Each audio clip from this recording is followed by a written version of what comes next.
Silver moonlight bathed the ancient ceremonial grounds as hundreds of pack members gathered in reverent silence. The air thrummed with anticipation tonight. Destinies would be sealed, lives forever changed. Aria trembled at the edge of the clearing, her simple white dress a stark contrast to the elaborate finery around her. She never expected to be chosen for the mating ceremony, never dreamed she would stand before the Alpha King Thorne with his penetrating amber eyes and reputation for ruthless judgment. When her name echoed through the sacred grove, whispers rippled through the crowd. They knew what she didn't, that her mysterious bloodline carried secrets darker than the forest surrounding them. As she approached the towering figure of the Alpha, her heart thundered in her chest, vision blurring at the edges. Aria clutched her grandmother's silver pendant as she had done countless times before, fingers tracing the intricate wolf design that adorned its face. The small hinge on its side remained her secret. Inside, a pinch of dried herbs her grandmother had placed there before she passed. For protection, she had whispered. Aria never understood from what. The small cottage she called home sat at the very edge of pack territory, the last dwelling before the dense forest that marked the boundary of Alpha Thorne's domain. Here, Aria had learned to make herself invisible, a necessary skill for a half-human in a world of wolves. "You can't hide in here forever," Lyra called, pushing open the wooden door without knocking. As the only pack member who had shown Aria kindness, she took liberties others wouldn't dare. "I'm not hiding," Aria replied, hastily tucking the pendant beneath her worn tunic. "I'm preparing tinctures for Elder Marrow's arthritis." Lyra's warm brown eyes softened. "You know that's not what I mean. The messenger came to my door looking for you. Said he couldn't bring himself to approach your dwelling."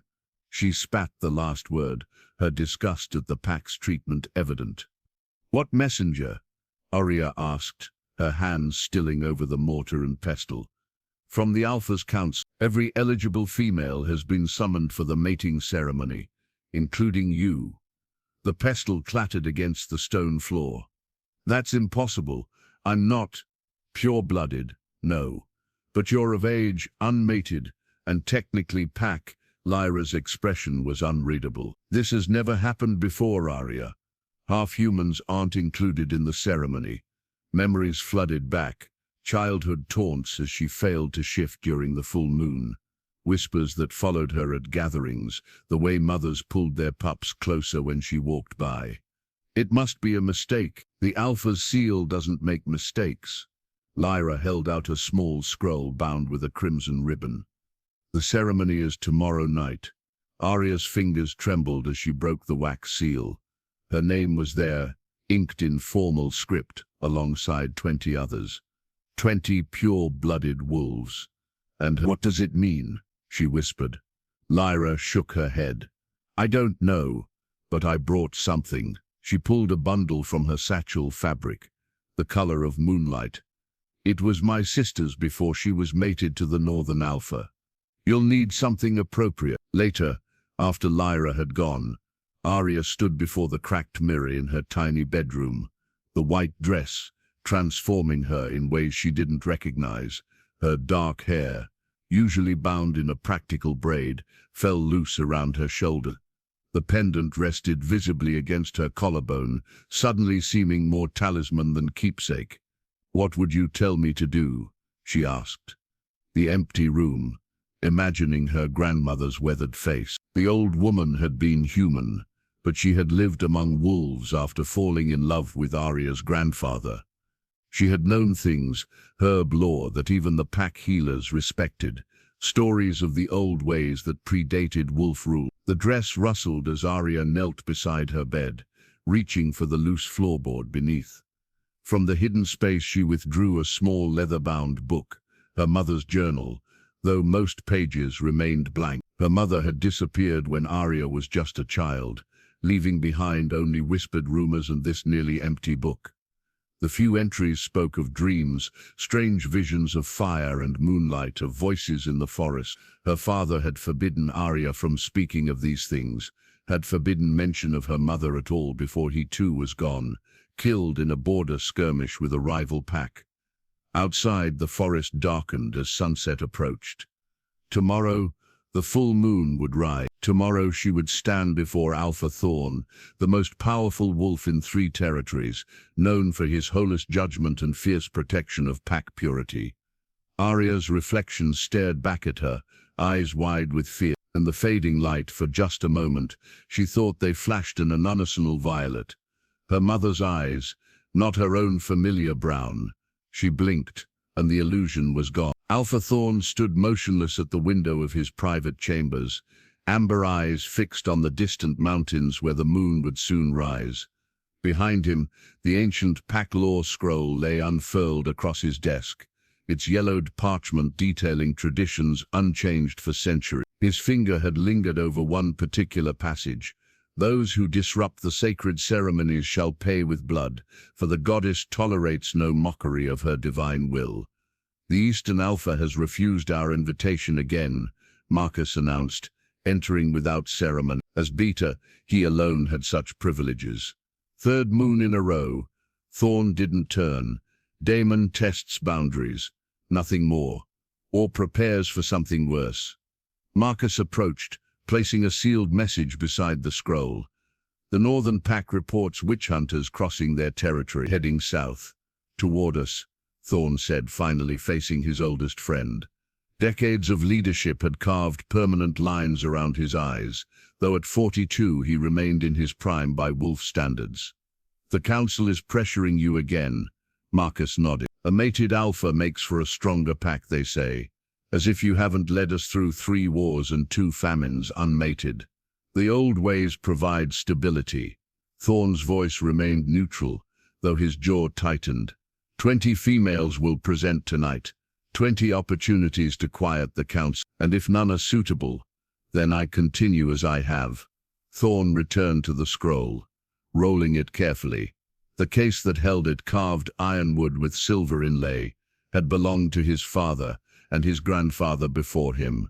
Has Elder Morath verified the list? This morning, though he questioned one name, the half-human girl, Thorne's hands stilled. What half-human? The herbalist's apprentice. Lives at the territory edge. Marcus watched him closely. Aria, daughter of Owen. Her mother was, I know who her mother was. Thorne cut him off sharply. Few remembered that particular scandal. A respected warrior taking a human mate who then vanished under mysterious circumstances. Why would Morath include her? He didn't. The name appeared on the list after the goddess moon ritual. Elder Karina insists it's a sign. Thorne scoffed. Karina, the oldest council member, was known for her mystical interpretations, seeing omens where most saw coincidence. Still, the mating ceremony was sacred. The names chosen through ancient rituals believed to reveal the goddess's will. She can't even shift, Thorne said. Neither could her mother, yet Owen claimed they were true mates. Marcus lowered his voice. There are rumors the mother wasn't merely human. Rumors I've forbidden. Thorne's tone ended that line of discussion. The girl stays on the list. We honor tradition. Later, as twilight approached, Thorne walked the ceremonial grounds alone. Pack members bowed respectfully before hurrying away, sensing his desire for solitude. The weight of leadership pressed heavier lately.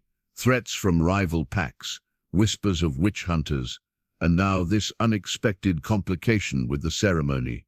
He paused at the ancient oak that marked the sacred circle's center. His father had stood here 15 years ago when transferring alpha power to him, an inheritance that came too soon after his brother's death in battle.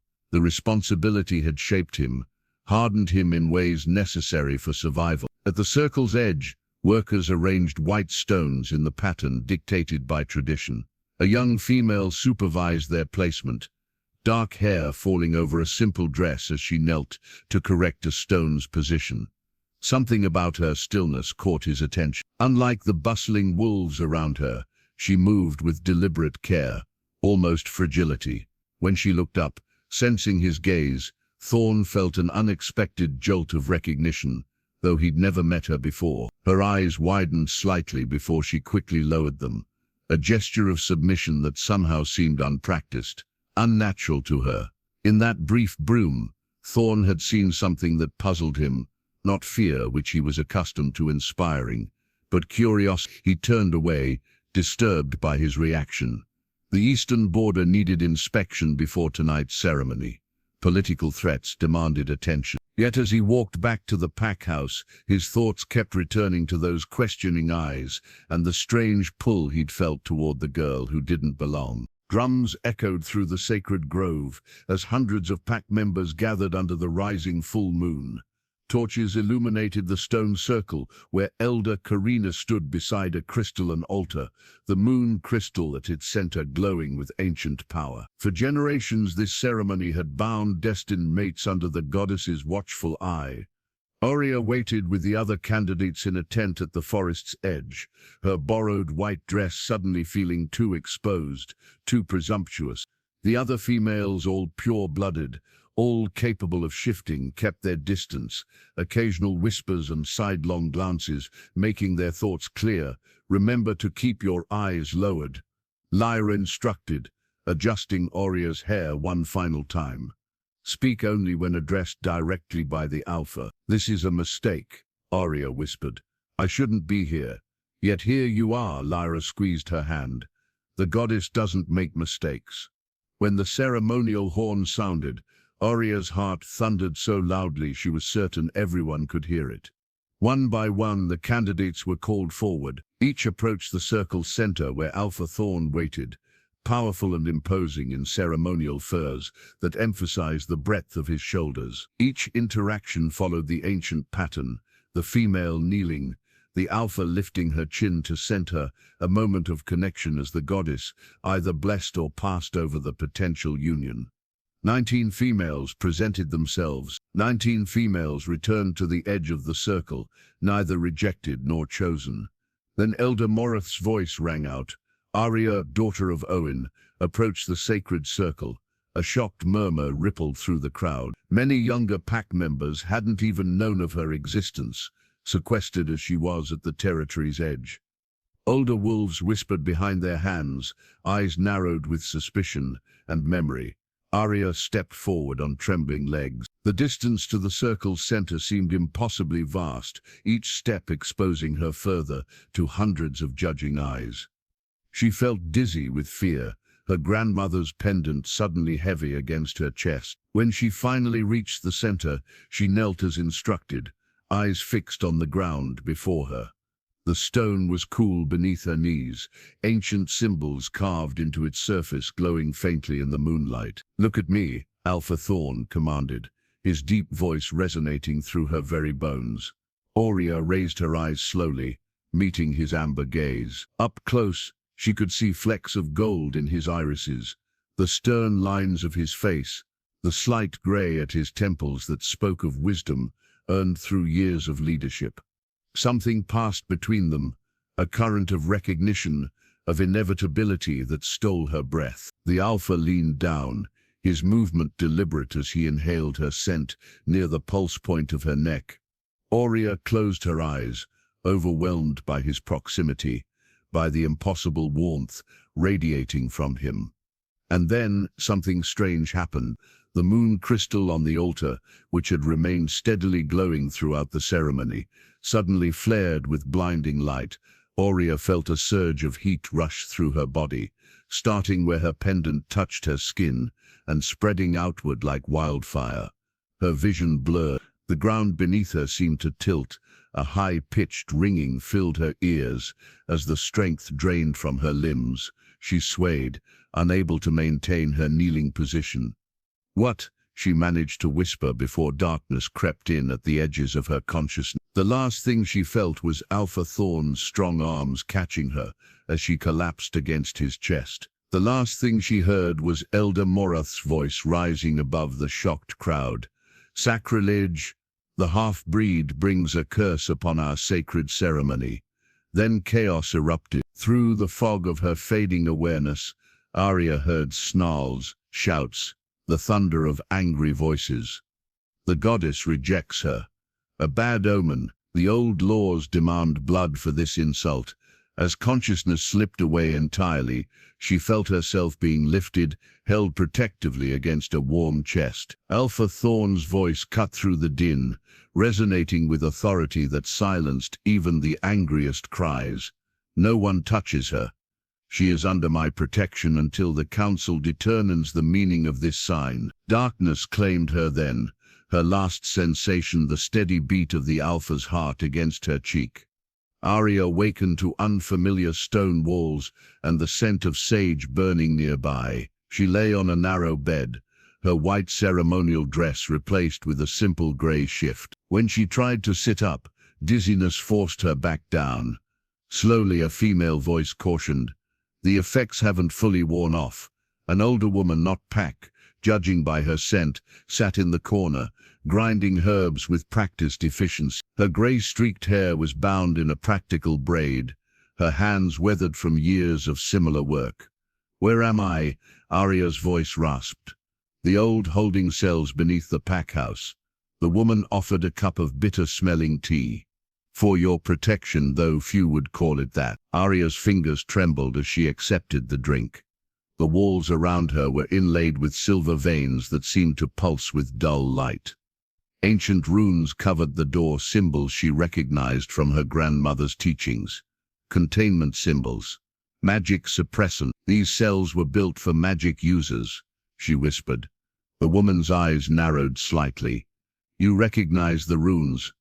Before Aria could respond, heavy footsteps approached.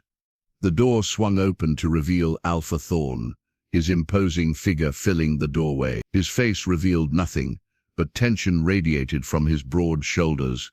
"Leave us," he commanded, and the healer departed without question. Alone with the Alpha, Aria felt suddenly aware of her vulnerability. The thin shift, her unbound hair, the lingering weakness in her limbs. She pulled the rough blanket tighter around herself. "You've caused quite a stir," Thorne said, his deep voice surprisingly calm. "Half the pack demands your execution for disrupting the ceremony. The other half believes your collapse was an omen, though they can't agree whether good or ill." "I didn't mean to," Aria began. "Intentions matter little in pack politics." He moved closer, studying her with those penetrating amber eyes. "What happened in that circle?" "I don't know. I felt hot, then dizzy, then nothing." Aria touched her throat instinctively, finding her pendant missing. "My necklace is being examined by Elder Karina. Strange that a simple piece of jewelry would react to the moon crystal." Aria looked away. "It was my grandmother's. Your human grandmother." It wasn't a question, yet it bears wolf symbols older than this territory. When she remained silent, Thorne continued, "The law is clear about disruptions to sacred ceremonies. The traditional punishment is exile, or death, for more severe transgressions." Fear knotted in Aria's stomach. "And which am I guilty of?" "That remains undetermined." Thorne paced the small cell, his movements controlled like a predator conserving energy. "Until the council reaches a decision, you'll remain here. Imprisoned," Aria said bitterly. "Protected," he corrected. These silver-lined walls were indeed built to contain magic users during the Witch Wars, but they also prevent others from entering without my permission. No vengeful pack member can reach you here." Aria's gaze snapped to his face, searching for deception. Finding none, she asked, "Why would you protect me?" Something flickered across his expression, too quickly to name. "The goddess placed you in that ceremony. Until I understand why, your safety is my responsibility." A shout echoed from somewhere above, followed by the sound of breaking glass. Thorne's jaw tightened. "The pack grows restless," he observed. "Show me your wolf form." Aria's heart sank. "I can't shift. You've never transformed?" "Not even partially." She shook her head, shame burning her cheeks. "My father tried to teach me, but nothing ever happened." He eventually stopped trying. Thorne's expression remained unreadable as he moved toward the door. "Rest. Regain your strength. I'll return after the council meeting." "Alpha," Aria called out as he reached the threshold.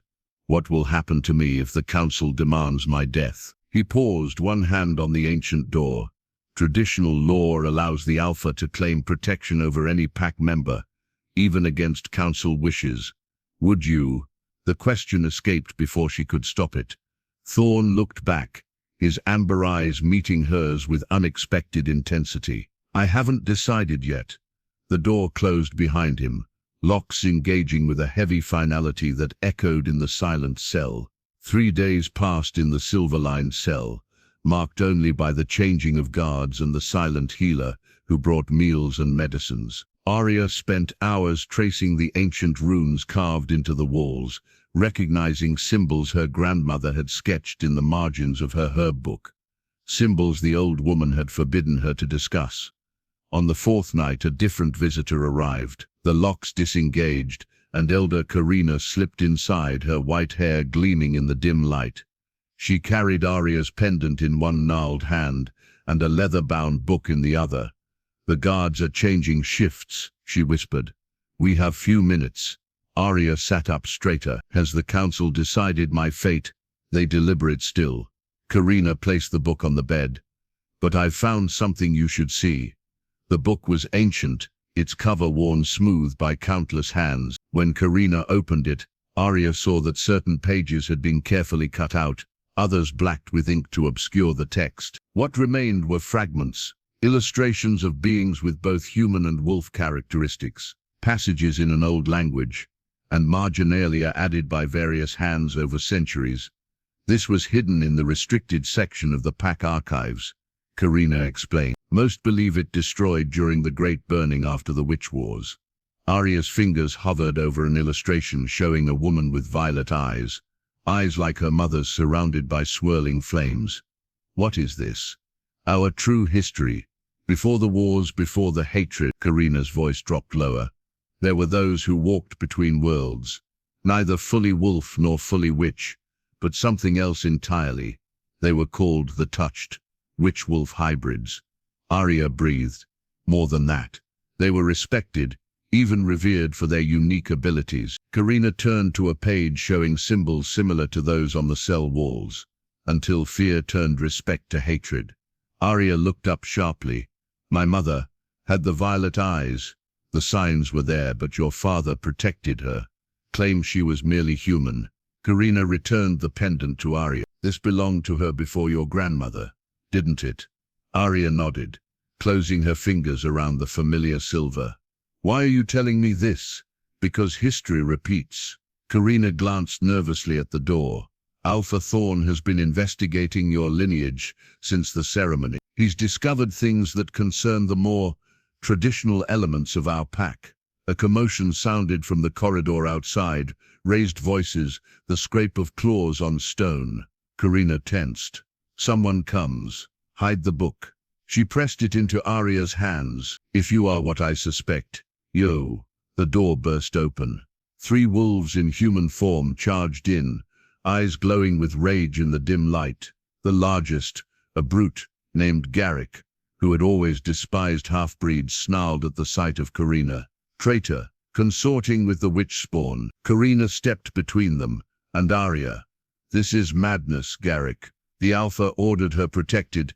The Alpha has forgotten our ways. Garrick's companions circled to either side.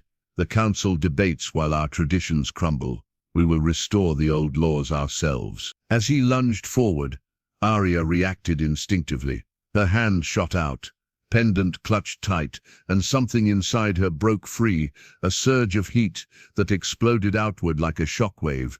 Brilliant light flashed from the pendant, throwing the attackers back against the silver-inlaid walls. Garrick howled in pain, his skin smoking where it contacted silver. His companions scrambled backward, eyes wide with terror. Witch, one gasped. She proves her guilt. Aria stared at her hand in shock. The pendant glowed with fading light, warm against her palm. She'd never done anything like this before, never known she could. Guards appeared at the doorway, drawn by the commotion. Behind them stood Alpha Thorne, his expression thunderous as he took in the scene. What is the meaning of this? He demanded, voice deadly quiet. Garrick struggled to his feet. We came to execute justice, Alpha, and found proof of her corruption. Thorne's gaze shifted to Aria. noting the glowing pendant, the hidden book now visible on her bed. Elder Karina's protective staff. For a terrible moment, Aria thought he would believe Garrick. Then his eyes met hers, and something passed between them, a silent communication she couldn't name but somehow understood. "Take them to the holding pens," Thorne ordered the guards. "They violated my direct command. The penalty is 20 lashes at dawn." As they dragged the protesting wolves away, Thorne's attention returned to Aria. "It seems," he said quietly, "we have much to discuss." "This isn't wise," Marcus cautioned as he followed Thorne through the winding corridors of the pack house. "Moving her to the Alpha quarters will be seen as favoritism, or worse. She was nearly killed in our most secure holding cell," Thorne replied, his stride unfaltering. "My quarters have better protection and raise more questions." Marcus lowered his voice, though they walked alone. "The council is already divided. Elder Morith speaks openly of challenge rights." Thorne stopped abruptly, turning to face his beta. "Let him challenge. I've defended this pack and my position for 15 years.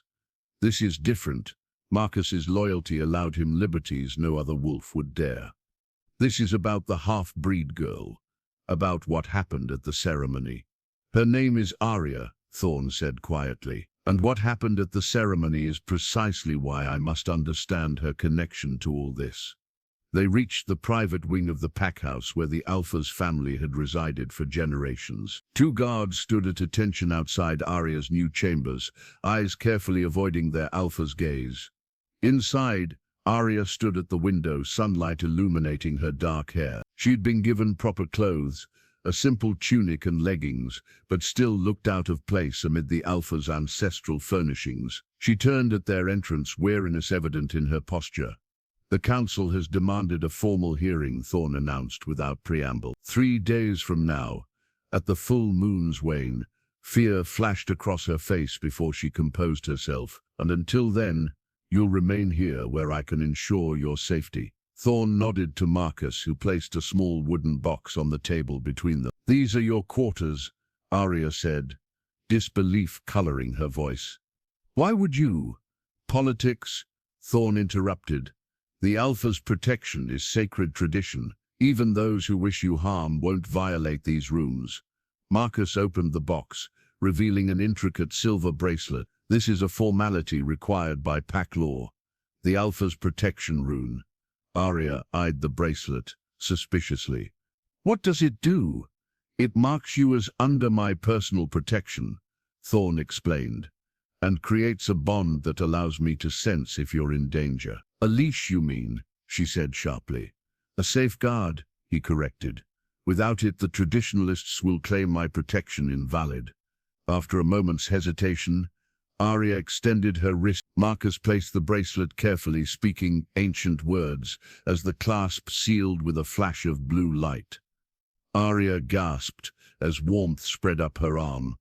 "You'll feel a connection," Thorne said, watching her reaction closely. "It will fade to background awareness soon enough." What he didn't mention was how the connection affected him. An unexpected awareness of her heartbeat alongside his own, a whisper of her emotions brushing his consciousness. The rune bond was meant to be minimal, functional. This was something strong. "I'll leave you to settle in," Thorne said, turning to go. "Marcus will arrange for your belongings to be brought from your cottage." "My herbs," Aria said quickly. "My grandmother's books.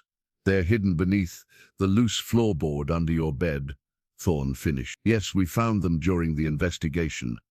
Aria's surprise was evident. "You've been to my home?" "I needed to understand," he said simply, not elaborating on the hours he'd spent examining her modest dwelling, trying to piece together the mystery of her heritage from the scant possessions she owned. After they left, Marcus spoke the concern that had been building. "The bond is stronger than it should be. I saw your reaction." Thorne remained silent, unwilling to admit the truth of it. "The council will ask what the ceremony revealed," Marcus pressed. "If she truly is your—" "She isn't." Thorne's tone left no room for argument. "The ceremony was interrupted. Nothing was confirmed. Then why risk everything to protect her?" Thorne had asked himself the same question repeatedly since catching her collapsing form in the sacred circle. The pull he felt toward her defied explanation. It wasn't the destined bond of true mates, yet it was undeniably powerful. There are larger forces at work, he finally answered. The witches grow bolder along our borders. Hunters have been sighted, and now this girl, with abilities she doesn't understand. That night, Thorne jolted awake to the sound of screaming. It took him moments to realize the sound existed only in his mind. Coming through the bond with Aria, he found her thrashing in her bed, caught in the grip of a nightmare, tears streaming down her face. "Mother," she whimpered. "The fire, the violet light." He hesitated at her bedside, then gently touched her shoulder. "Aria, wake up." Her eyes flew open, unfocused at first, then fixing on his face. "Alpha? Thorne," he corrected quietly. "Just Thorne." The council chamber fell silent as Elder Morith held the ancient vial aloft. Carved from a single piece of clear crystal, its surface was etched with runes similar to those in Aria's cell. Inside, a drop of her blood, taken that morning, swirled with unusual luminescence. "The test confirms our suspicions," Morith announced, his weathered face grave beneath his silver beard. "The blood shows markers of witch lineage." Murmurs rippled through the assembled council members. 12 elders representing the oldest bloodlines of the pack sat in judgment while Thorne stood at the head of the great stone table, his expression carefully neutral. "Witch blood has been detected before." Elder Karina countered. "During the Great Peace, mixed bloodlines were common. Before the betrayal," Morith snapped. "Before witches slaughtered wolf cubs in their sleep. Have you forgotten history?" "I remember it more clearly than most," Karina replied evenly. "I was there." Aria sat on a stone bench behind Thorne, hands folded in her lap to hide their trembling. The formal hearing had begun at dawn, with endless recitations of ancient laws, followed by testimonies about the disrupted ceremony. Now, as afternoon sun slanted through high windows, they had reached the crux of the matter. "The blood speaks truth that cannot be denied," said Elder Terran, the youngest council member at 73. "But the question remains, what kind of witch blood flows in her veins?" Morith sneered. "Does it matter? Which is which?" "It matters greatly," Karina insisted. "The elemental covens were our allies. For centuries before the wars, the blood covens were always our enemies. We must determine which lineage she carries." Thorne finally spoke, his deep voice commanding immediate attention.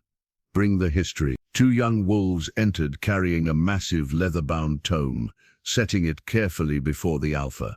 Thorne opened it to a marked page, revealing detailed accounts of the witch wars that had decimated both species 3 centuries earlier. "The blood witches were identified by specific markers," he read aloud.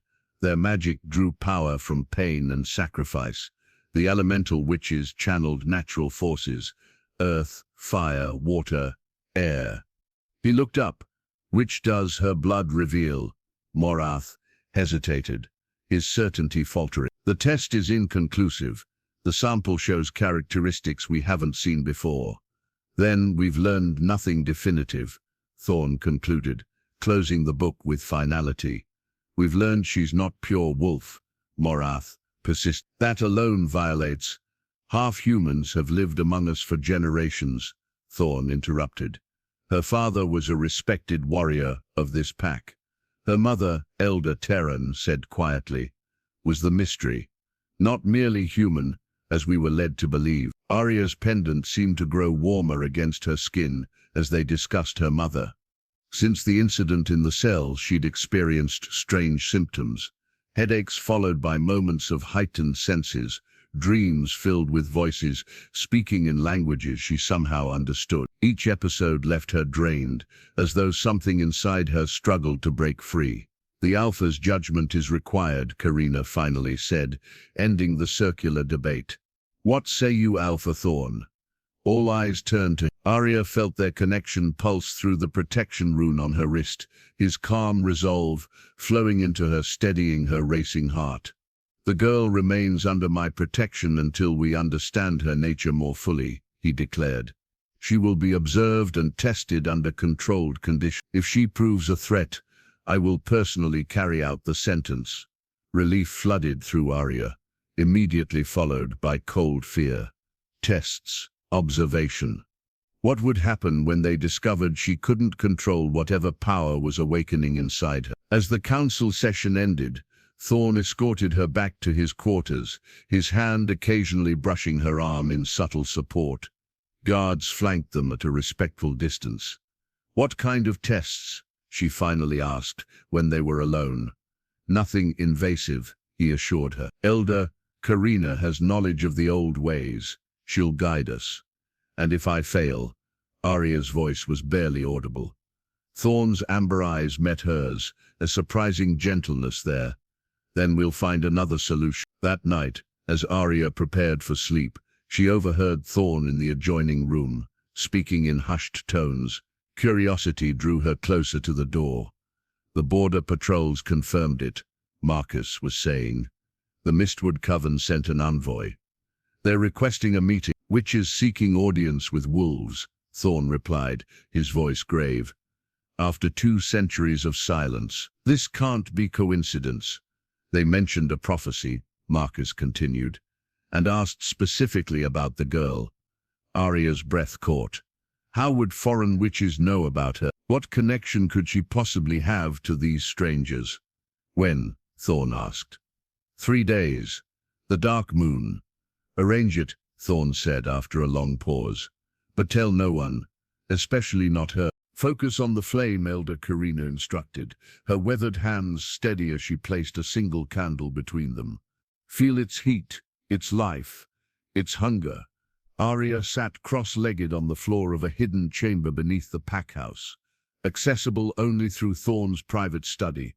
Ancient tapestries covered the walls, depicting wolves and humans working magic together, relics of a forgotten alliance. For 3 days now, Karina had guided her through rudimentary exercises, teaching her to sense the energy flowing through living things. Simple tasks: lighting candles, sensing emotions, healing minor wounds that left Aria exhausted and frustrated. "I don't understand why this matters."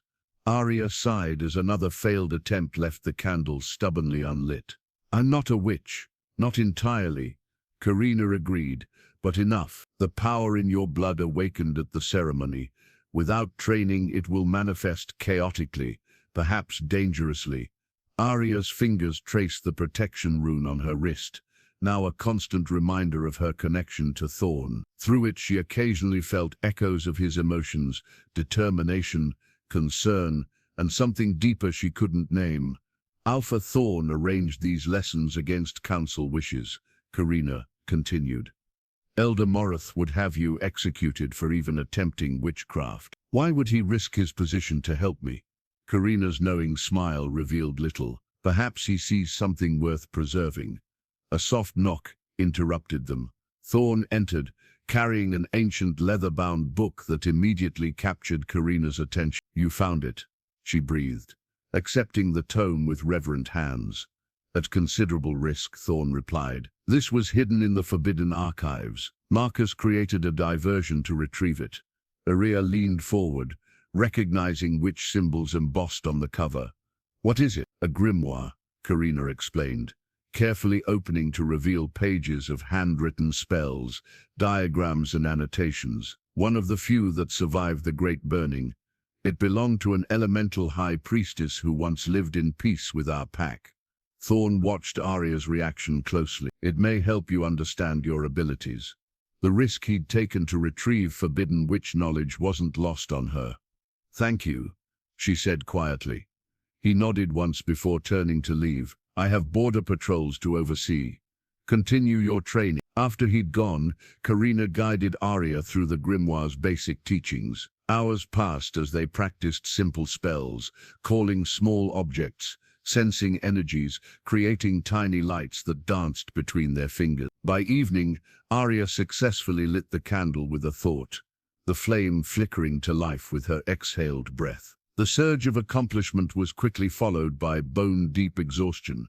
Enough for today, Karina decided, helping her to her feet. Your strength will build with practice. Returning to Thorne's quarters, Aria found him in conversation with Marcus, their voices tense. They fell silent at her entrance. Border trouble? She asked, sensing Thorne's concern through their bond. Nothing to worry about, he replied, though his tone suggested otherwise. That night, Aria woke to voices outside her door. Thorne and Marcus again, speaking in hushed tones about an unexpected arrival. Pressing her ear to the wood, she caught fragment. Can't be trusted. Demands to see her. Alpha Daemon's personal envoy. Thorne's voice lowered further. The Northern Pack has no authority here. Tell him he'll receive an audience tomorrow, nothing more. And if he mentions the ceremony, say nothing of the girl. Footsteps retreated, leaving Aria with more questions than answers. She returned to bed but found sleep elusive, her mind racing with the day's lessons and the mysterious visitor. Dawn brought a flurry of activity to the pack house. From her window, Aria observed wolves gathering in the central courtyard, many wearing formal emblems she didn't recognize. Lyra arrived with breakfast, her expression troubled. You haven't heard? Alpha Daemon of the Northern Pack has arrived with his entourage. The entire pack is talking about it. Why would another Alpha come here? Aria asked. Lyra hesitated. There are rumors about you. What rumors? That you're not just any half-breed. That your mother came from Daemon's territory before she mated with your father. That she was fleeing something or someone. The revelation struck Aria like physical blow. My mother was from the Northern Pack. I don't know details, Lyra admitted, but Daemon rarely leaves his territory. For him to come personally, a knock at the door interrupted them. A stern-faced guard entered, addressing Aria formally. Alpha Thorne requests your presence in the Great Hall. You're to wear this. He placed a bundle of fine blue fabric on the bed, a formal dress in the pack's colors. The ceremony begins in 1 hour. Ceremony? Aria echoed.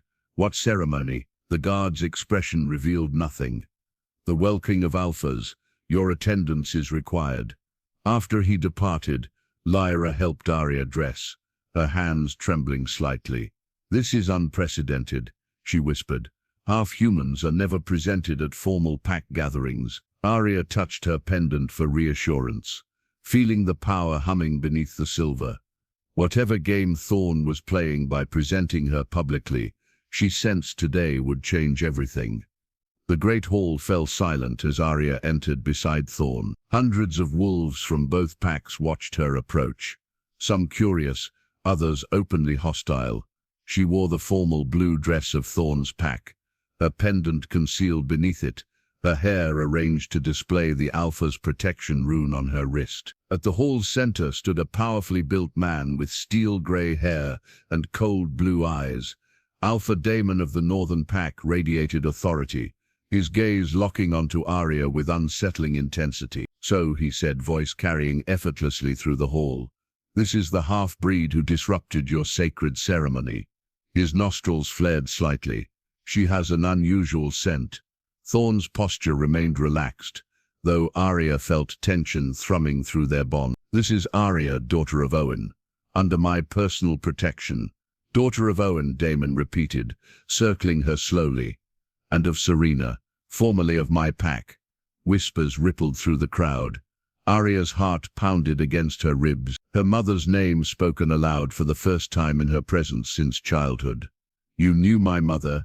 She asked, forgetting protocol. Daemon's smile didn't reach his eyes. Knew her? I hunted her for betraying our most sacred laws. Enough, Thorne interrupted. You requested this meeting to discuss border disputes, not ancient history. But this is precisely why I've come. Daemon's hand moved to his belt, drawing a ceremonial blade with a bone handle, carved in the shape of a wolf's head. I challenge your fitness to lead, Thorne. You harbor a witch blood under your protection, endangering all packs. The crowd erupted in shocked murmurs. Challenge between alphas hadn't occurred in decades. You have no standing to challenge outside your territory, Marcus objected, stepping forward. I have every right when the threat concerns all wolves. Damon raised the blade. Her mother stole sacred artifacts before fleeing our territory. She mated with a wolf to hide among you, birthed this abomination, then disappeared when we tracked her here. Aria's world tilted. Her gentle, soft-spoken mother, a thief, a fugitive. What proof do you offer? Thorne demanded, his voice deadly calm. The proof stands before us, Damon said, pointing the blade at Aria. Her eyes, when she uses power, they turn violet, do they not? The mark of the Mistwood bloodline, sworn enemies of wolfkind. Elder Morath pushed through the crowd. Alpha Thorne, if this is true, our laws are clear. The girl must be surrendered immediately. To whom? Thorne challenged. She's a member of my pack, regardless of her blood. She is an infiltrator. Damon snarled. Her presence in your ceremony was no accident. The Mistwood witches have prophesied a hybrid who would destroy wolf leadership from within. She collapses in your arms. You feel compelled to protect her. Can you not see the spell at work? Doubt crept across some council members' faces. Aria felt the weight of suspicious glares pressing in from all sides. I propose a blood trial, Damon continued, voice softening to dangerous reasonableness. Conducted jointly by our packs. If she proves harmless, I'll withdraw my concerns. If not, the blade glinted as he turned it in the light. Elder Karina stepped forward. Blood trials were outlawed after the Great Peace. They're barbaric. So is the annihilation that will follow if witch-bloods infiltrate our leadership, Damon countered. Already, your Alpha keeps her in his private quarters, places his protection rune upon her. How deep does her influence run? Thorne's composure cracked slightly, a low growl building in his chest. Through their bond, Aria felt his rage and something else, fear, not for himself but for her. I will not subject any pack member to outdated trials based on superstition, Thorne declared. Then I invoke the right of Alpha intervention, Damon replied smoothly. When one Alpha's decisions threaten all packs, other Alphas may intercede. My emissaries have already contacted the eastern and southern packs. They support my position. The challenge blade clattered onto the stone floor between them, the formal declaration that could not be ignored. You have until the next full moon to surrender the witch blood for proper examination, or face combined challenge from 3 territories, Damon announced. Choose wisely, old friend. As the meeting dissolved into chaos, Aria slipped away, overwhelmed by revelations about her mother and the danger she now posed to Thorne's leadership. She fled to the gardens behind the pack house, seeking solitude to process what she'd learned. There, beneath a gnarled oak, she made her decision. She couldn't allow Thorne to sacrifice everything for her. By morning she would be gone, even if it meant surrendering to Damon's justice. She didn't notice the shadowy figure watching from the trees, noting her movements with calculated interest. Moonlight filtered through ancient trees as Aria pressed deeper into the forest, following Marcus's silent lead. The beta moved with predatory grace, pausing occasionally to scent the air. Behind them, Thorne's territory receded into darkness. The border patrol changes at midnight, Marcus whispered. We'll have 5 minutes to cross T's neutral territory. Aria clutched the small pack containing her few possessions, her pendant, the grimoire Thorne had risked so much to obtain, and a weathered map showing hidden paths through the 3 major territories. The map had appeared mysteriously on her bed after she'd resolved to flee, along with a note in Thorne's distinctive handwriting. For when running becomes necessary, he'd known she would try to leave. The Alpha should have let me go alone, she said softly. His position is precarious enough. Marcus's expression remained neutral. Thorne makes his own decisions. He'll meet us at the eastern ridge before dawn. The plan was simple. Escort Aria to the neutral zone between territories, where a contact from the Mistwood Coven waited. From there, she would seek asylum with her mother's people, while Thorne negotiated with the rival Alphas. Only when safe passage was guaranteed would she return, if she returned at all. An hour into their journey, they reached a narrow ravine. Marcus descended first, offering his hand to help Aria navigate the steep slope. As she reached for him, a flicker of movement caught her eye, a shadow detaching from the darkness above. Marcus, behind you, The beta whirled, too late. A massive grey wolf crashed into him, jaws snapping for his throat. Two more attackers emerged from the undergrowth, blocking their path. Marcus shifted instantly, his human form replaced by a powerful brown wolf. He met the attack with practiced skill, but they were outnumbered. Aria pressed against the ravine wall, terror freezing her in place. The protection rune on her wrist burned hot. Thorne would feel her fear, would know they'd been ambushed. But he was miles away, overseeing a false evacuation, designed to distract Damon's spies. One attacker broke away from Marcus, advancing on Aria with deliberate menace. She recognized the scarred muzzle, Garrick, the wolf who had tried to kill her in her cell. He'd escaped punishment somehow, and now sought to finish what he'd started. Instinctively, Aria reached for the power Karina had helped her discover.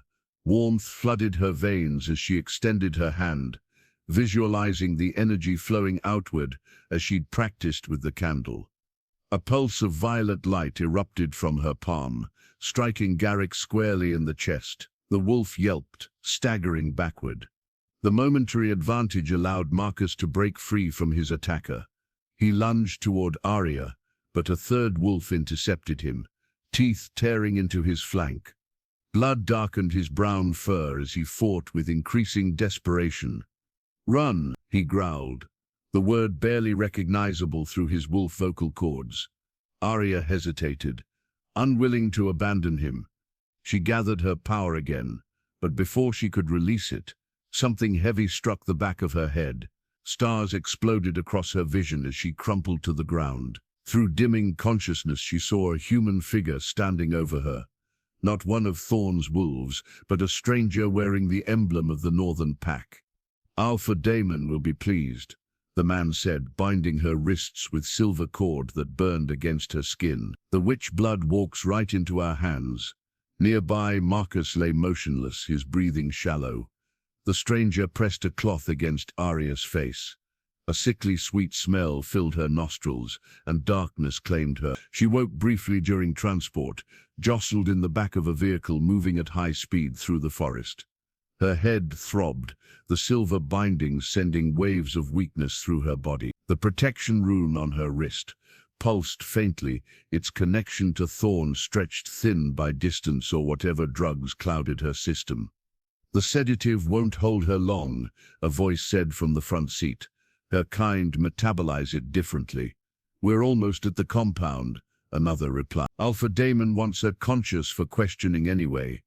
Aria struggled to focus, to call upon the power that had come so easily before. But the silver bindings dampened her abilities, leaving her helpless as the vehicle carried her deeper into enemy territory. Her last coherent thought before unconsciousness reclaimed her was of Thorne. His amber eyes, the night he'd caught her collapsing in the sacred circle, the gentleness in his touch that belied his fearsome reputation. Through their faltering bond, she tried to send one message: betrayed Northern Pack. Not running, then darkness, complete and enveloping, swallowed her whole. Cold stone pressed against Aria's cheek as consciousness returned in painful increments. Silver shackles bound her wrists and ankles, ancient runes etched into the metal burning against her skin. Unlike the protective silver in Thorne's territory, these were designed to cause pain, to suppress magic through suffering. The cell was larger than the one she'd occupied in Thorne's packhouse, but far less hospitable. No bed, no window, only a heavy wooden door with a small barred opening. The Northern Pack clearly had experience containing witch bloods. "She's awake," a voice announced from beyond the door. Locks disengaged, and Alpha Damon entered, flanked by two guards. In human form, his imposing presence filled the small space. Silver-grey hair swept back from a face lined with the evidence of a hard life, cold blue eyes assessing her with calculated interest. "Remarkable resemblance," he mused, circling her prone form. "You have Serena's face, but Owen's coloring, except the eyes, of course. Those are pure mistwood." Aria struggled to sit up, the shackles clanking against stone. "What do you want from me?" Answers, Damon replied simply. Your mother stole something valuable from my pack 25 years ago. I want it returned. I know nothing about any theft, Aria said, meeting his gaze steadily despite her fear. My mother disappeared when I was a child. Disappeared, Damon repeated with a thin smile. A convenient story. She fled, girl. Fled after we discovered her true identity as a Mistwood spy. The words made no sense. Her gentle mother, a spy. You're lying. Am I? Damon knelt to her level, his voice softening to something almost paternal. What did she tell you about her past? About why she chose a wolf mate from a rival pack? About the prophecy written in her bloodline? Prophecy. The word sent a chill down Aria's spine, echoing conversations she'd overheard between Thorne and Marcus. I don't know what you're talking about. No, Damon sighed, standing again. I suppose you don't. Serena would have been careful to protect you from the truth. He nodded to one of the guards. Bring the archivist. While they waited, Aria tested the shackles, finding no weakness in their construction. The protection rune on her wrist pulsed weakly, distance or the silver dampening the connection to Thorne. Still, its presence offered small comfort. He would know she lived at least. The door opened again, admitting an elderly woman carrying a leather-bound journal. Something about its worn cover tugged at Aria's memory. My mother's journal, she breathed. How did you? Your cottage was searched thoroughly after your capture. Damon explained. Most of the pages are blank, as you know, but not to those with the right eyes. The archivist opened the journal, revealing pages Aria had always seen as empty. Under the woman's touch, ink appeared, flowing across the paper in elegant script, her mother's handwriting, yet words Aria had never seen. The Mistwood Coven has awaited the birth of a hybrid child for 7 generations, the archivist read. One with the strength of wolves and the power of the ancient bloodline. One who could unite what was divided or destroy what remains. She looked up. Your mother was sent to infiltrate wolf packs, to find a mate strong enough to produce this child. I don't believe you, Aria whispered, though doubt crept into her heart. Believe what you will, Damon said dismissively. The truth remains. You are the fulfillment of their prophecy, a weapon created to destroy wolfkind from within. Why else would Thorne feel compelled to protect you? Your very presence bewitches those around you.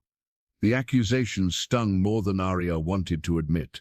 Had her effect on Thorne been nothing but magic? A spell cast unconsciously. If I'm so dangerous, she challenged, why not kill me now? Death is too simple, Damon replied. You're far more valuable alive. The Mistwood Coven will trade much for your return, including what your mother stole. He turned to leave, then paused. Rest. Tomorrow the real questioning begins. My witch hunter allies have methods to extract information, even from those who don't know they possess it. After they departed, Aria slumped against the wall, despair threatening to overwhelm her. The shackles allowed minimal movement, their burning touch a constant reminder of her heritage and her helplessness. Hours later, the small viewing port opened. A young woman peered in, her features strikingly similar to Damon. She glanced nervously over her shoulder before whispering, My father's wrong about you, about everything. Hope flickered faintly as Aria moved closer. Who are you? Lydia, the girl replied.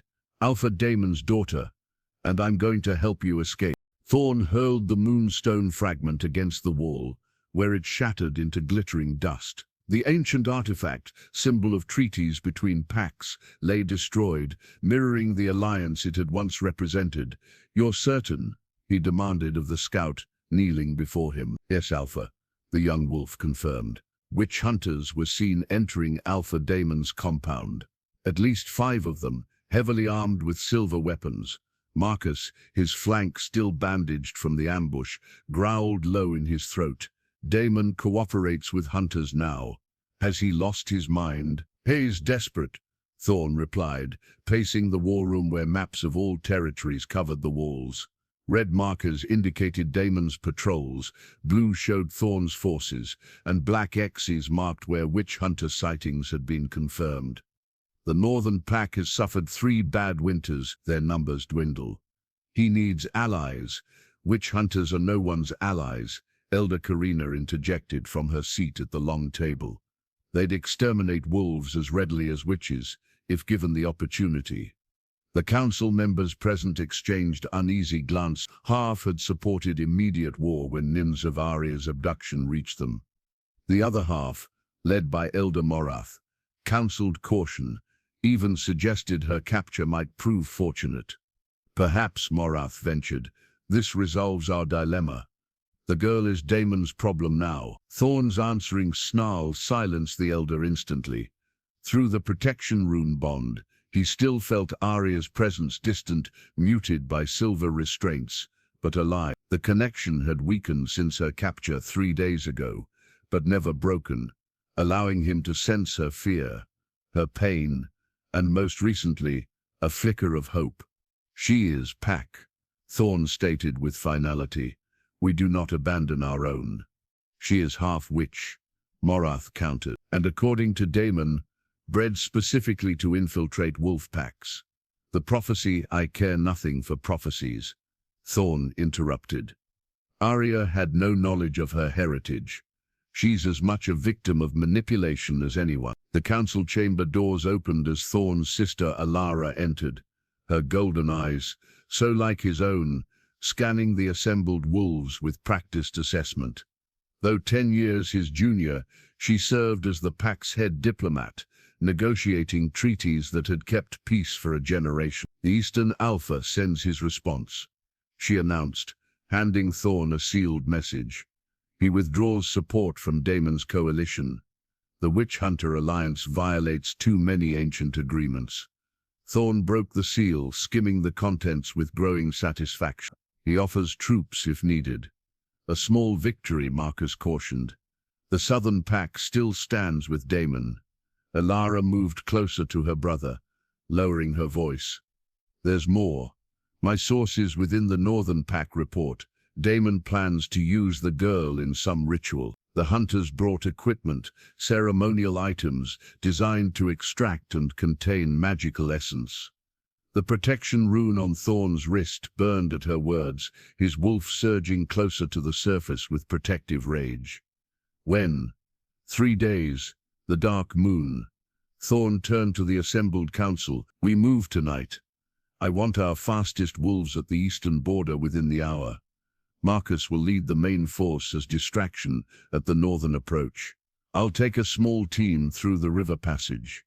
A direct assault on another Alpha's compound is unprecedented.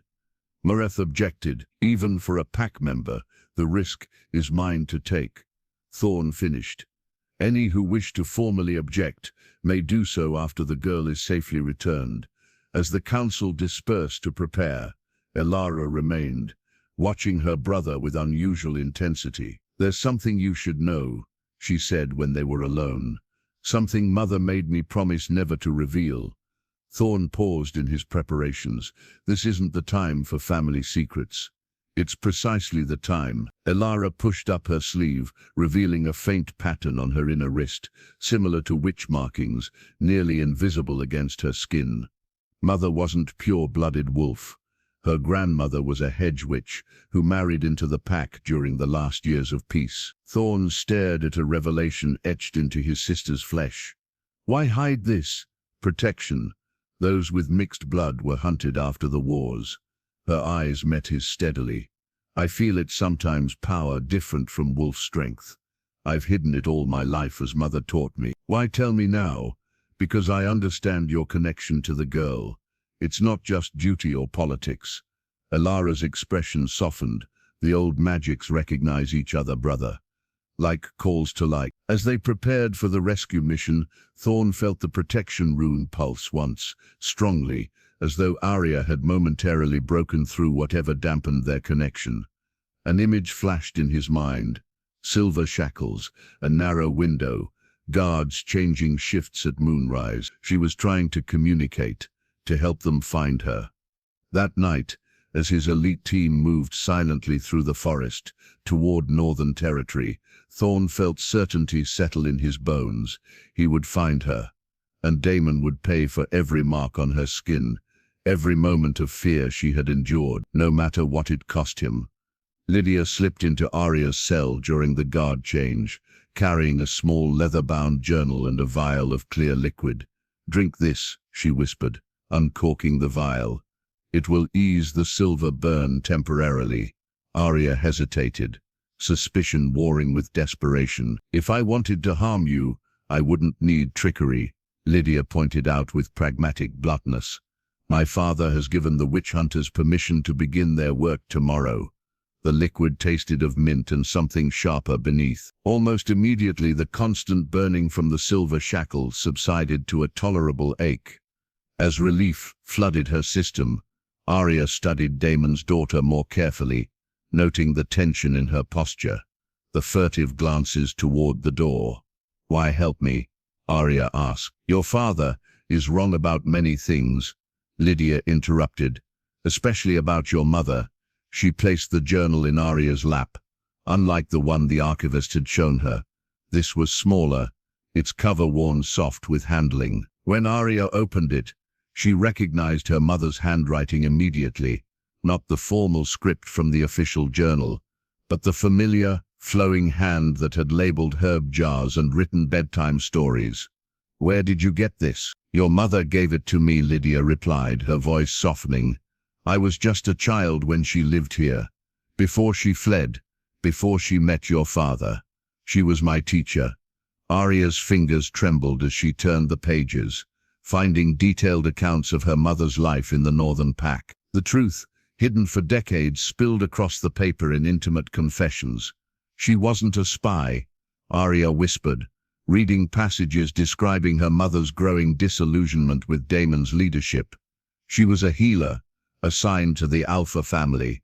Lydia nodded. "The best in 3 territories. She saved my life when I was 7. A fever that should have killed me. That's when my father discovered what she truly was." The journal confirmed Lydia's word. Serena had used witch healing, forbidden magic, to save the Alpha's daughter when traditional methods failed. Her exposed abilities led to her immediate imprisonment and interrogation. She escaped the night before her execution. Lydia continued, "Taking only 2 things: the journal, which I recovered from my father's study years later, and an ancient artifact from the pack vault. The pendant," Aria realized, missing its familiar weight around her neck. "My grandmother's necklace." "Your mother's heritage wasn't mistwood as my father claims," Lydia explained. "She came from a different bloodline, healers, peacekeepers. The pendant was her family's talisman, stolen by our pack during the wars. She merely reclaimed what was rightfully hers." As Aria continued reading, she found her mother's account of meeting Owen, not a calculated seduction for prophecy's sake, but a genuine love forged in desperate circumstance. He had found her injured in the forest, protected her from northern hunters, eventually claiming her as mate despite knowing the danger. The final pages detailed the prophecy that had made Aria a target, not the weapon Damon described, but a bridge between divided people, a child of both worlds who could reunite what hatred had torn apart.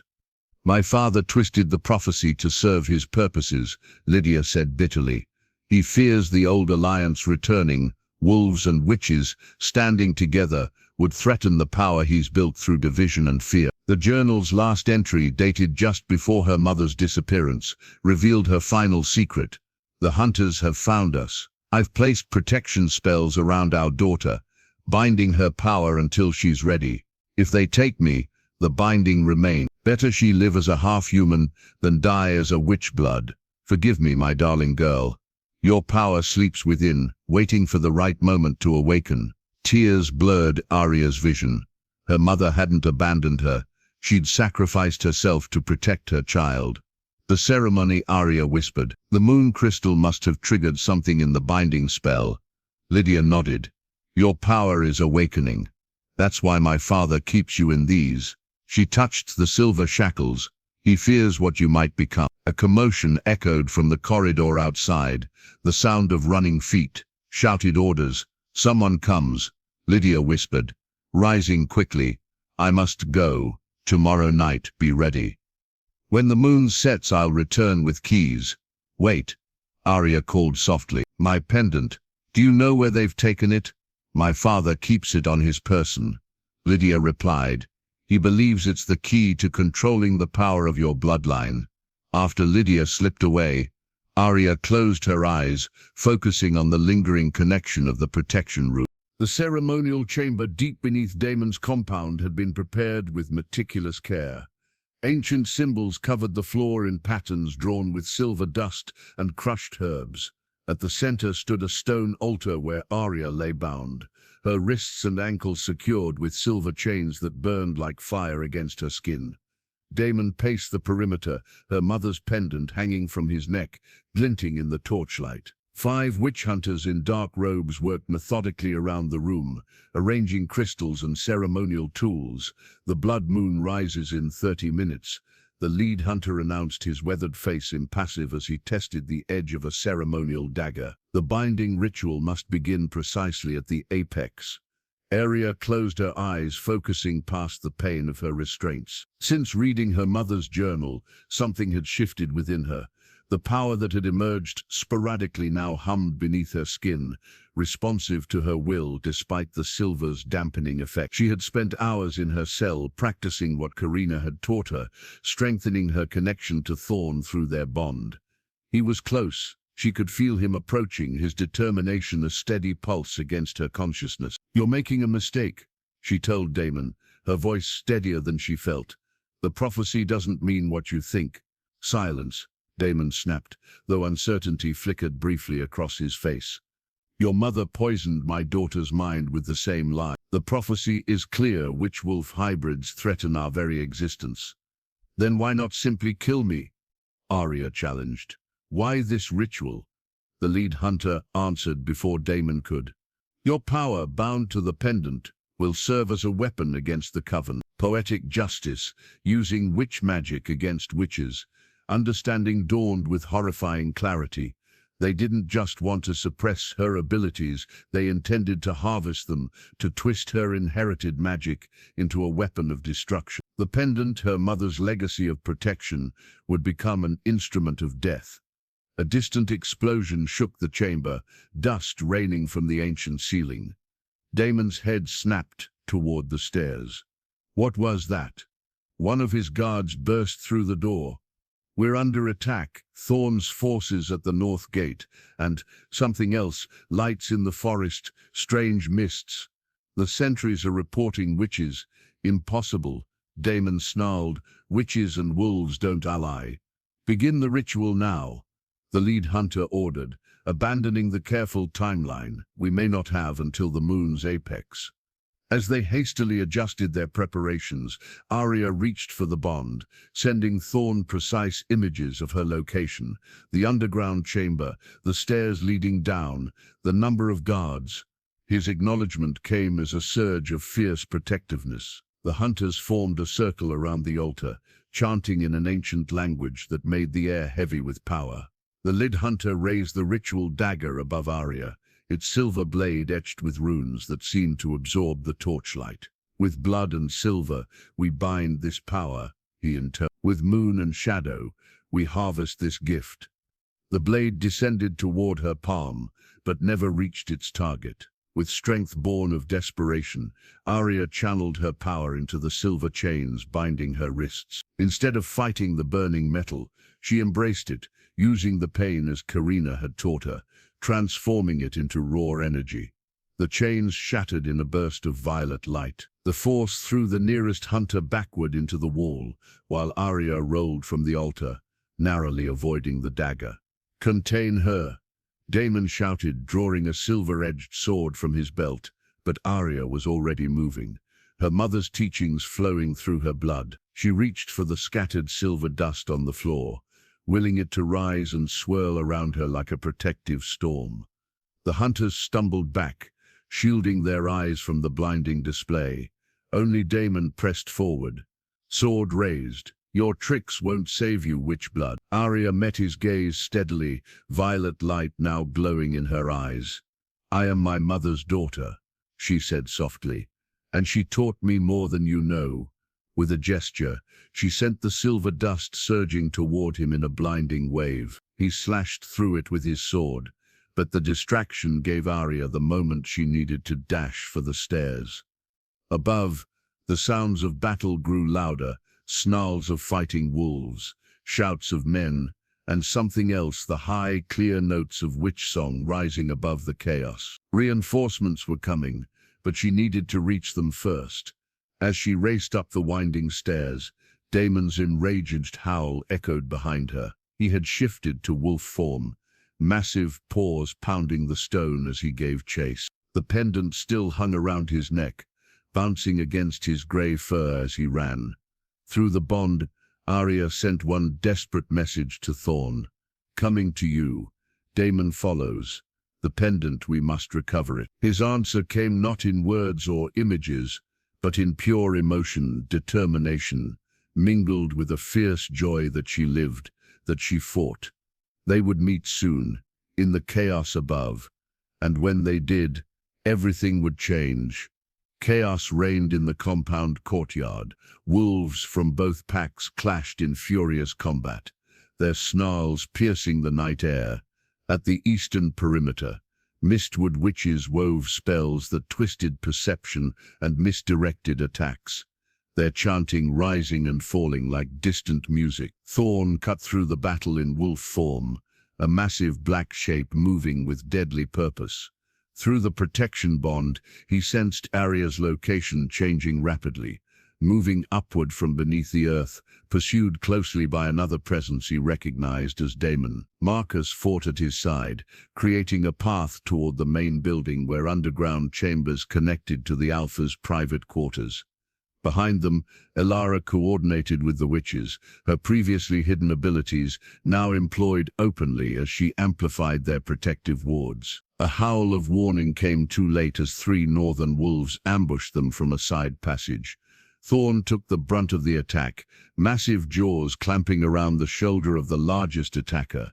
Marcus dispatched the second while the third circled warily. In that moment of distraction, Thorne felt Aria's panic spike through their bond. An image flashed in his mind, a narrow staircase, Damon's wolf form closing in, her strength fading after the burst of power that had freed her. With renewed urgency, Thorne broke away from the skirmish, charging toward the main building. As he approached the entrance, a familiar scent stopped him. Cold witch hunters, their clothes infused with herbs that burned wolf nostrils. 5 of them blocked the doorway, armed with silver-tipped weapons. "The Alpha comes as predicted," the leader called, raising a crossbow. "Take him alive if possible, dead if necessary." Before they could fire, a blinding light erupted behind them. The witch hunters turned to find Ravenna and 2 mistwood elders, hands raised in complex gestures that sent arcane energy spiraling through the air. "Your quarrel is with us, hunters," Ravenna declared, violet eyes blazing. "It has always been." As magical combat engulfed the entrance, Thorne slipped past, shifting seamlessly to human form to navigate the narrower interior corridors. The Unity amulet pulsed warmly against his chest, responding to the powerful magics filling the air. He found Aria at the junction of 2 hallways, pressed against a wall as she caught her breath. Blood from a shallow wound stained her temple, but determination shone in her eyes, now glowing with the same violet light as the mistwood witches. "Thorne," she breathed, relief flooding their bond. Before he could reach her, a massive grey wolf rounded the corner. Damon, eyes wild with rage. Around his neck, Aria's pendant gleamed with unnatural brightness, feeding on the chaotic energies of battle. "Behind me," Thorne ordered, stepping between them as he shifted back to wolf form. The 2 alphas circled each other, hackles raised, teeth bared in ancient challenge. Damon struck first, lunging for Thorne's throat in a move that would have ended the fight immediately had it connected. But Thorne was younger, faster, sidestepping the attack and countering with a slash that opened a red line across Damon's flank. They clashed again, a whirlwind of fangs and claws. Though Thorne had the advantage of youth, Daemon fought with desperate cunning, born of decades of dominance. Blood soon matted both their coats as the narrow hallway became a battlefield for pack supremacy. Aria watched in horror as the wolves tore at each other, neither gaining decisive advantage. Through their bond, she felt Thorne's pain from a deep bite to his shoulder, his determination never wavering despite the injury. The pendant around Daemon's neck glowed brighter with each clash, drawing power from the violence surrounding it. Understanding struck Aria like lightning. The artifact wasn't just responding to the battle, it was feeding on it, twisting its protective purpose into something darker. The pendant, she called to Thorne. It's corrupting. We have to remove it. Thorne feinted left, then charged directly at Daemon, driving the older Alpha backward into the wall with bone-jarring force. The impact stunned Daemon momentarily, giving Thorne the opening he needed to clamp his jaws around the chain holding the pendant. With a powerful jerk, he tore it free, tossing it toward Aria. The pendant skittered across the stone floor, leaving a trail of violet light in its wake. As her fingers closed around the familiar silver, Aria felt her mother's power surge through the connection, generations of witch heritage flowing into her. The blood moon reached its apex outside, its energy pouring through the compound's windows in crimson streams that seemed drawn to her like metal to a lodestone. Daemon, recovering quickly, howled in fury at the loss of his prize. He launched himself at Thorne with reckless abandon, driving them both through a wooden door into the compound's main chamber. Aria followed, pendant clutched tightly in her hand, its power building with each heartbeat. In the center of the great hall, surrounded by the chaos of battle, Thorne and Daemon faced each other for the final confrontation. Above them, the blood moon shone through a skylight, bathing the chamber in otherworldly crimson. "It ends now," Aria whispered, the pendant blazing in her palm as she stepped forward to fulfill a prophecy, centuries in the making. The great hall fell silent as Aria stepped between the two alpha wolves, pendant blazing in her palm. Blood moonlight streamed through the skylight, bathing her in crimson radiance that seemed to sink into her skin, awakening something ancient and powerful. "Enough," she commanded, her voice carrying an authority that stopped even the most battle-frenzied fighters. "This ends without further bloodshed." Daemon snarled, lunging toward her despite his wounds. Before Thorne could intercept, Aria raised her hand. The pendant pulsed, and Daemon froze mid-leap, suspended by invisible force. "I am not your enemy," she told him, violet eyes luminous with power. "Nor am I the weapon you feared." From her other hand, she produced the Unity amulet that had fallen from Thorne during the battle. The two artifacts, one from her mother's witch lineage, one from ancient wolf tradition, resonated in her grasp, their combined magic filling the hall with harmonic energy that affected everyone present.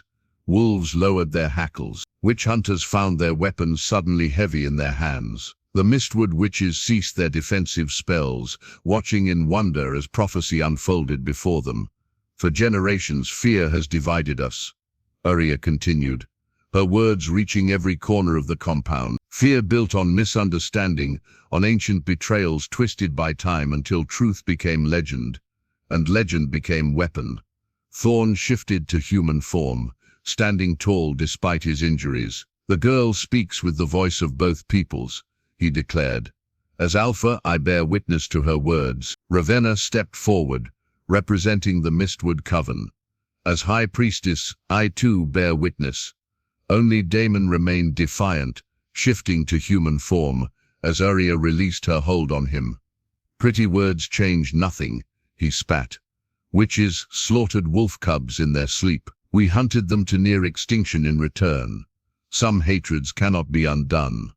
Those atrocities were committed by the blood covens."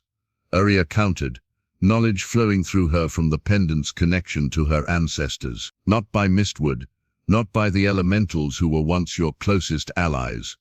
"She speaks truth," Elder Karina confirmed, stepping from the shadows where she had observed unnoticed.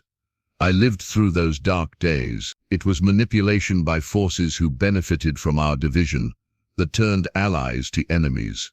In the days that followed, as wounds were tended and treaties cautiously drafted, A new council formed in neutral territory. Representatives from 3 wolf packs sat alongside delegates from the Mistwood Coven, with Aria and Thorne at the center, living embodiments of the unity once thought impossible.